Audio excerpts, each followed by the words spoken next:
We have homeowners insurance, even though we're not planning on there being a fire. All of us know that we're going to die. We just don't know when.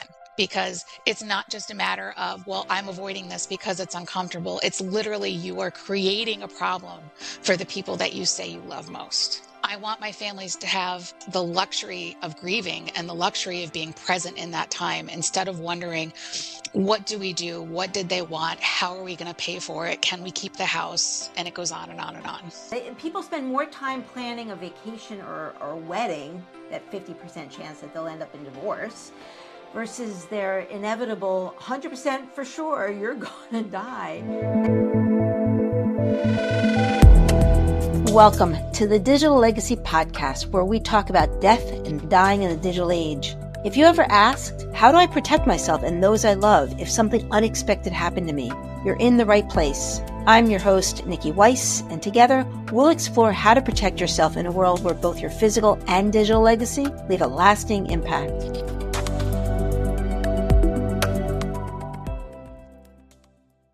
And welcome back to another episode of the Digital Legacy Podcast, where we talk about death and dying in the digital age. My guest today is Michelle Carter. Michelle, you call yourself, or actually the name of your company is The Death Expert, but you are a death expert. So talk to us about what got you here today. Sure. Well, I'm a third generation funeral director.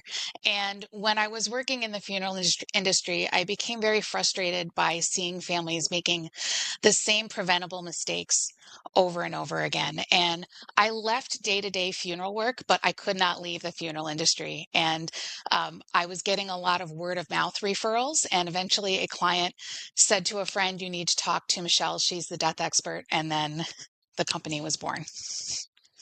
So the name of your company is The Death Expert. So if The anybody's Death thinking, Expert. then look up Michelle Carter. So 3 generations of family, that's not unusual, right? The funeral industry, postmodern funeral industry has very much been a family business that's been passed on. Absolutely. In our family, my grandfather he served in World War II and he was assigned to the mortuary unit. And when he came back stateside, that was the skill that he had. So he finished up his degree and opened the funeral home. My dad and my uncle ran it with him. My uncle ended up going in another direction, but my dad ran it until he retired. You know that television show, 6 Feet Under? I feel like Hmm. that might have been based on your family story. There are a lot of similarities. I am a redhead and also the youngest, although I never took a disembodied foot to school or anything like that. They did get a lot of things right, including the storyline about the big corporations coming and swallowing up the small family funeral homes. That's unfortunately what happened in our family as well. So even though I'm third generation in my family, I have actually never worked for my family. And I have no affiliation with the funeral home that bears our family's name. But you still stayed, there's something about this industry that stayed stuck, and you basically reinvented yourself, and now a new service that you're providing for families. You want to tell us more about that?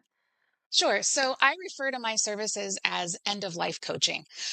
Basically, I work with families and help them have the difficult conversations that they're avoiding and look at it from a global perspective. Because when we're talking about planning for end of life, it's not just looking at what your legal responsibilities are. It's not just looking at what your financial resources are. It's not just talking about what kind of health care you want to receive or what your funeral is going to look like. It's all of those things. So I try to help families think about all of their options in a global perspective, and then figure out who are the professionals that can help them navigate that path in a way that most closely aligns with what their values are. So an example, like who would be your ideal client? Ideally, we're working with people right now when they are not in crisis, because the best time to make these very important and often expensive decisions is right now when we're sound body, sound mind, and nothing bad has happened. Sadly, the majority of my clients come to me when they've received some sort of bad news or there has been some sort of crisis that necessitates them quickly getting their affairs in order. I don't know about you. I've heard this way too many times when I say, when I start having a cocktail conversation, people ask me, what do I do? And oh, that's interesting. And then I start to like pressure test them a little bit, like, do you have a plan? And then many times the response is, dead is dead. What do I care? They can figure it out. And I just look at them like, that's not a good situation to be in. It's not. One of the things that I focus on is that I want my families to have the luxury of grieving, because what I saw in the funeral home was that the experience that the family had when plans were put in place, when the funeral was pre-planned, when they had a will, a trust, advance directives, was a very different experience than when none of those things were in place and the family was just kind of flying by the seat of their pants trying to figure out what to do.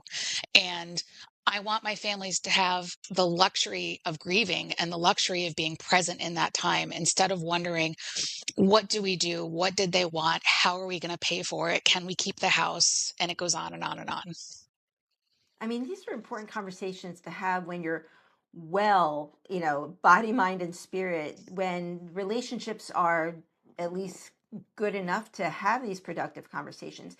And the uniqueness about what you're doing is that you're having, this is not a one-off conversation, right? The encouragement Correct. is, which, you know, part of my final playbook too, is that this is a project. This is like, let's sit down as a group, right? And because otherwise you're having these siloed conversations.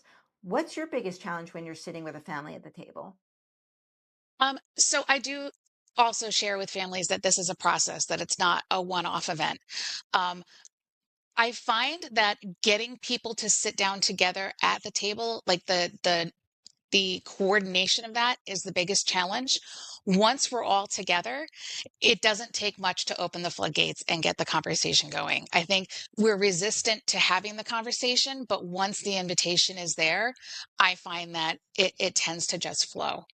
Um, but I think another part of the issue is we tend to not want to think about it. So when you ask somebody, what do you want your funeral to look like? They haven't thought about it. And sometimes they will just spit out something like, oh, just put me in a coffee can, because that's become like what we've been conditioned to say.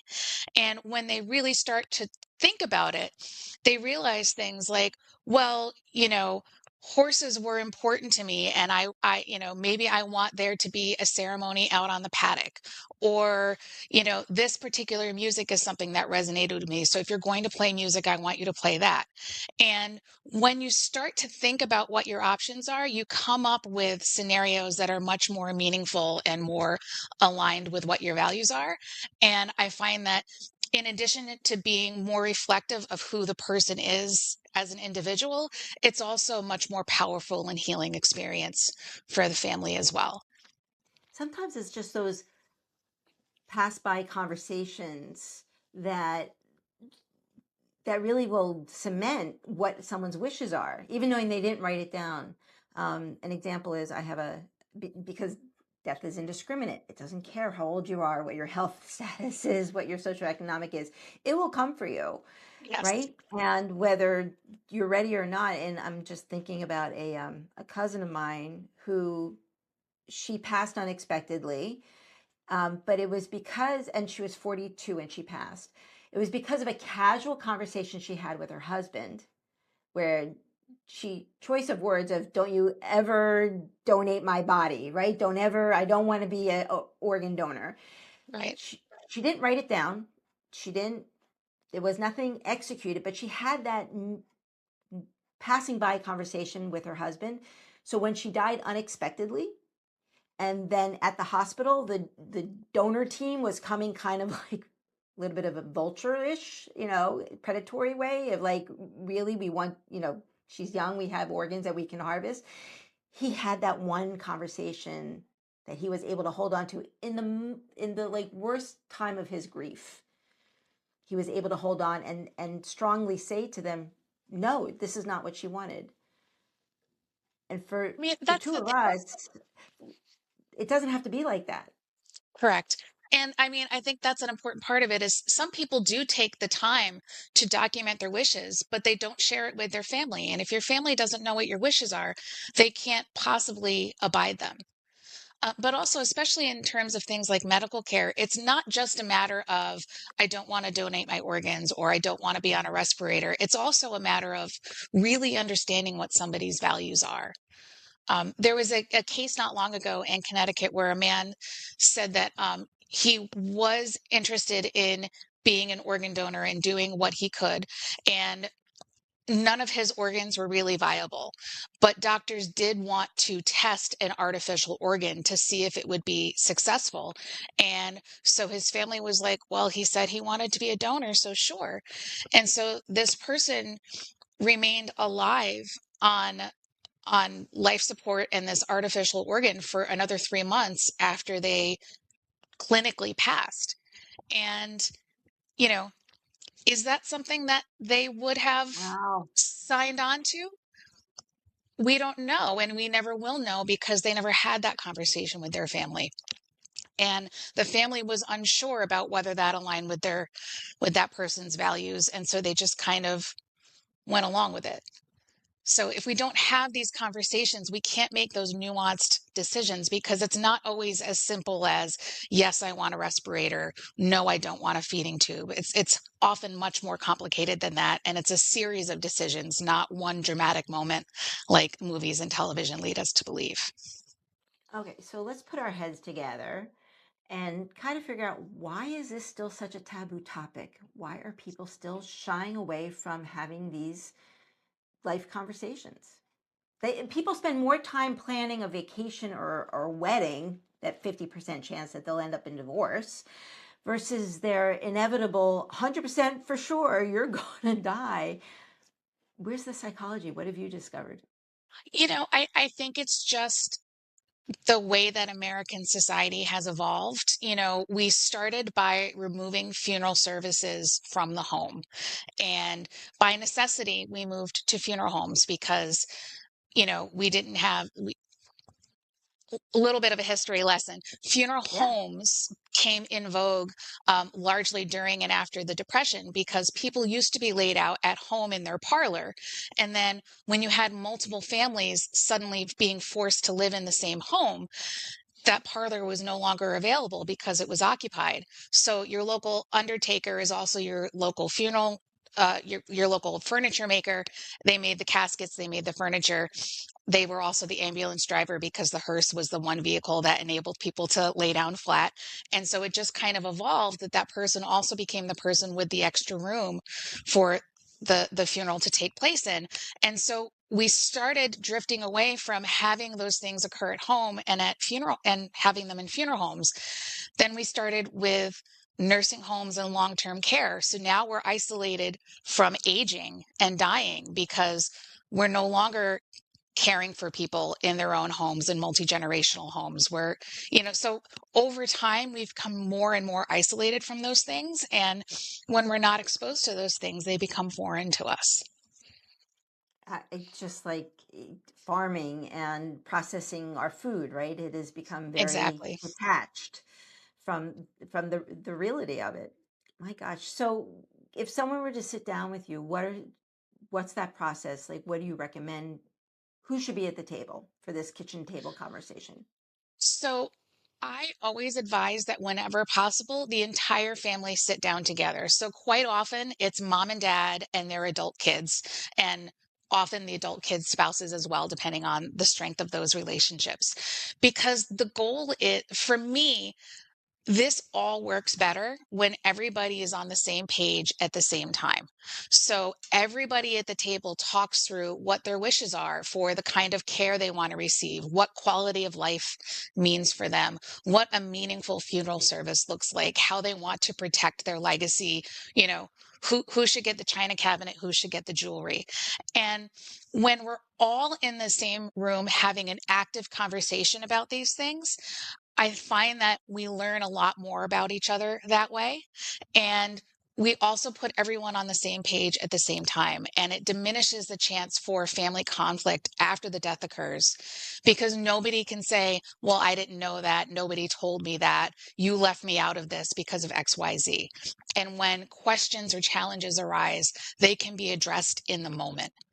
And I find that that's a more effective way of planning, but I also find that it's more effective for family harmony. And then when bad things happen, everybody involved knows what the plan is, knows what their role is, and they feel prepared and they have the luxury of being present. Oh my gosh. I mean, it sounds like are you a family therapist? Because I would think the dynamics would be, I could, some family members, I mean, even myself, as much of an expert as I am, we have those conflicts right now with just the care for my father-in-law, who's 95 years old, who is in a nursing home, can't hear, can't see, can't toilet himself, right? And what my husband and our values and decision making is very different from my sister-in-law's. And Right. so it I just want to say that it's really hard to have these conversations and to have them when the we're talking about parents, right? But as I said, as a sandwich generation, someone who's got assets and or children, they themselves, and then their parents, there's a lot to navigate, right? I mean, There is. And, it's not something that only happens to us when we're old. You know, no, young people have accidents all the time. We know statistically that people are being diagnosed with things like cancer younger than ever before. You know, many of us will not get a warning or red flag when it's time to do this kind of planning. So why not just do it now and get it over with? Then it's off your shoulders and everybody knows what the plan is. And, if you have to update your will in 5 years, then go ahead and update it. But updating it is a lot easier than trying to put it together in a 3-week span when you've just gotten devastating news. and let's just put on the table that they should be updating their will. They should be looking at their will depending on their age, but my recommendation always is, maybe under 60 every 5+ years. Over 60 you should be doing it every 2 to 3 years. I always recommend, like, just like you're doing your taxes, make sure that the people that are your beneficiaries, your executors, that they're in sound mind. You still have a good relationship with them. They're still your know, love, and trust people. But it should be an iterative document and process, right? Because it's even from the choices people have on final disposition, right? So, final disposition: do you want to be buried or cremated?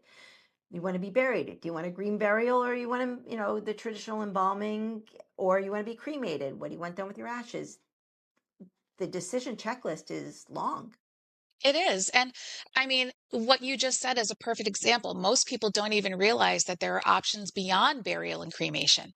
And Right. if you don't take the time to have these conversations and learn about them, there could be something that aligns really well with your values that really resonates, and you're going to miss out on it because you simply don't know that it's an option. I just saw a video where uh, they were on a barn. You were talking about the paddock, right? It was a horse barn, and they had a ritual where they put the ashes of the decedent on the saddle of the horse, Hmm. and the horse, like, they cut the horse loose, and the I horse saw just the ran same one. around did you see that? And the horse It just was ran around, and beautiful. the ashes just blew. I was just like, oh, like, that's meaningful, and that was probably meaningful to, but there's creative options available. Okay, I think you and I are on the same page. Can we just talk about this? Can we just plan for this? Can we get the Yes. family and those involved? Do you recommend, like, who should not be at the table for this conversation? So I think I generally limit it to the adults in the room. I've had families that want to involve nieces, nephews, grandchildren. Um, but I find that, you know, youth can be a challenge, but also they may not really understand the gravity of what we're discussing. And so, having them there to listen in so they can learn about the process and understand the decision making is one thing. But when grandma and grandpa are making their decisions about what they want their end of life to look like, this is not a democracy. It doesn't matter what the granddaughter thinks is the right thing to do. It matters what grandma wants for herself and what grandpa wants for himself. So I think it's important to make sure that the people who are there are the people who will respect that and who are going to be the decision makers when that becomes an issue.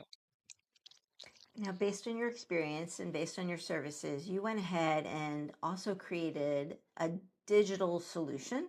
So let's talk about, right? Because the topic here is death and dying in the digital age. So let me ask you, how that planning process was dealt 10, 20 years ago, where we are today.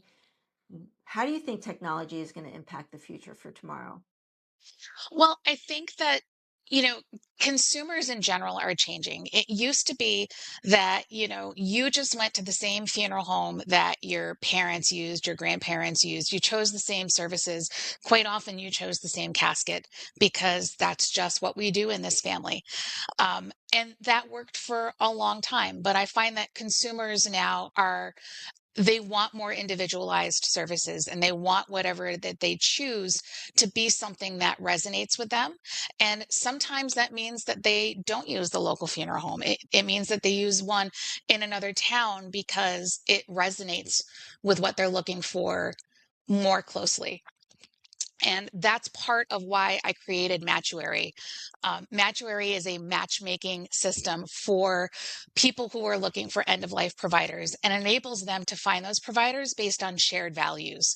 So if it's important to you that you use a funeral home that is veteran owned, or that you find a death doula who is a member of the LGBTQ community, or that you find a hospice provider who is skilled and experienced with trauma informed work. Those are the values that I think are becoming more important to people rather than just geography. They don't need to use the place down the street if someplace a little bit further away is more aligned with the way that they want their services to look. And I'm noticing that a lot of specifically funeral homes are starting to offer different services, right? So some funeral homes might be able to offer a green burial versus cremation only, a direct cremation. Maybe they don't have the facilities to hold a large family member, and what is their pickup geographic location. So it's fascinating that we need to start thinking about this as we become more transient and have online options. Yes. I mean, realistically, every funeral home should be able to accommodate every family because we should be in the interest of doing what our clients want for them. But the reality is that there are some businesses that are very focused on this is what we do and this is how we've always done it. And it's hard for families to discern which business they're walking into, especially when the buildings look the same, the signage looks the same. It's hard to suss out the personalities that are running that business. So I created this as a tool to kind of help families identify, who are the people that are more open to helping us keep our loved one at home for a little longer after the death occurs so that our family can come versus the ones who are like, no, we got to pick them up and embalm them right away. I mean, and for people, again, stepping into this conversation. So when should they start to engage either with you or or now your Matchawary app? Mm. I mean, honestly, there's no time like the present. The funeral pre-planning in particular differs from state to state, but in many states, if you plan in advance and pay in advance, you lock in the price based on the date that you sign that contract. So like here in New York, if I select a $5,000 funeral and that's what it costs today in 2026, and I don't die until 2086, the funeral home is guaranteeing that they will render services based on what the contract that I signed today. And wouldn't we all love to pay for a car today and get a brand new car 10 years from now for the same price? So, from a financial perspective, it quite often makes sense to plan in advance. But just from a practical perspective, none of us know when these things are going to happen. So if we have a plan and we share that plan with the people that are important to us and who are going to be making these decisions, they're going to be more prepared to respond when the inevitable actually does happen, whether it's a year from now or 30 years from now. So I'm going to throw a little bit of a curveball at you. Sure. When you have family members that are not on the same page, right? Mhm. How can they navigate those conversations when this decisions need to be made right away in some cases? So that's why I find things like a family dinner are really helpful because just having things like food and wine to distract us makes things easier. Go both You ways, right? exactly. But also I think it takes kind of the pressure down and it makes it a little bit less heavy of a conversation because we are used to having family dinners, even if it's only at Thanksgiving and the holidays. So I find that that takes the pressure down a lot, but also having many people be able to share, like, well, I decided that I want terramation because composting is something that really speaks to me. It kind of opens the door and gives the people who are a little more hesitant an opportunity to walk through it. All And right. sometimes it's a matter of just referencing current events. Like look at Aretha Franklin's estate and how that was handled versus Yikes. Michael Jackson's estate and how that was handled. Michael Jackson died in debt, and now his estate is worth billions because of the people that he put in charge of handling his estate. Aretha Franklin had multiple wills hidden all over the house, and a huge portion of her estate went to lawyers' fees as Right. her heirs argued over which one was valid. I And mean, so bringing go that ahead. up can help open the door and allow people to, even if they don't want to participate in the conversation, will turn around and be like, well, I never said I wanted that. And then you can take it a little bit further. And again, to be able to document these decisions. And so you're coming in as that third party, uh, no emotional attachment, what I call the objective observer, right? You're coming in Exactly. objectively just because you're able to navigate these conversations. Um, just from an educational standpoint, we have a couple minutes here. Do you call yourself a death doula? Like for some people, is this a conversation? Yeah, let's kind of distinguish. You're not I am a not death a death doula. doula. I can advise you on the different options for rituals that are available to you and help you determine what works for you. But I'm not the person that's going to come into your home and sit vigil. I refer to myself as an end of life coach. My goal is to empower you to walk this journey on your own. Um, Especially when people are dying at home, I feel like that is a really intense, and it can be a really beautiful and meaningful time in a family's story. And I want to empower families to be able to walk that journey confidently and not have the belief that they need to invite a stranger in their home in order to accomplish a beautiful and meaningful end of life and death. So my goal is to coach you through it and help you come up with a plan so that when it happens, you can be present, you can be prepared, and you can have that intimate moment with the people that matter most to you. So, if takeaways for our listeners, knowing that this is another service out there for a solo ager versus someone who's got a full family of complexity. I mean, because families are complex. So They are. how could let's take two different scenarios. How can a solo ager benefit from your services? So, I mean, for solo agers, I think it's so important just to, to think about what your wishes are, but then to document them so that regardless of who it is that walks that journey with you, whether it's a neighbor or a friend or a doula that you hire, if your wishes are documented, they can be followed. So I think it's important to, take the time to think through what you want so that you can then document it. Um, for families, sometimes we document in order to prevent conflict. Sometimes we document in order to make sure that people remember what we talked about. There's so many different reasons why we do this, but talking about it is important. But if you don't document it, we can't reference it later. And, legally, we need to have everything in place, or else the probate and the after end of life process becomes a nightmare.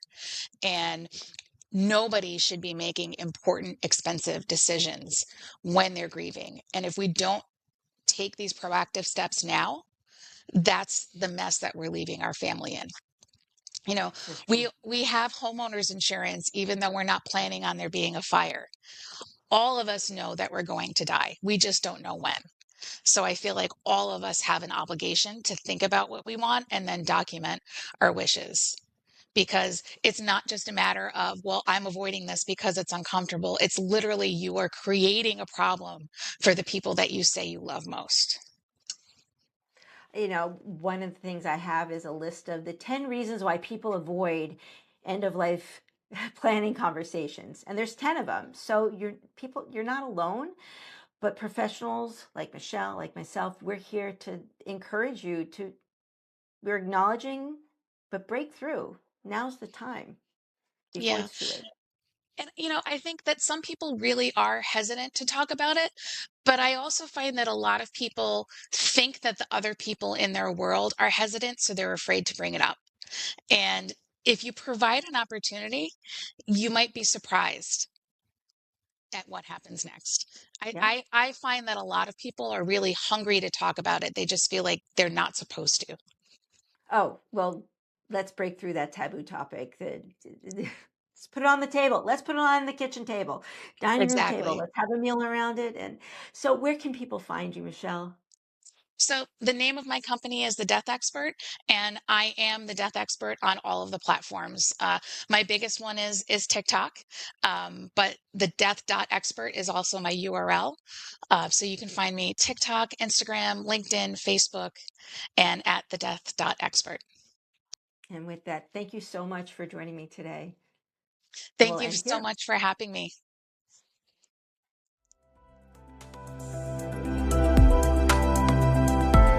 Thank you for listening to the Digital Legacy Podcast, where we talk about death and dying in the digital age. I hope this conversation inspired you to take control and plan for the inevitable to protect yourself and those you leave behind.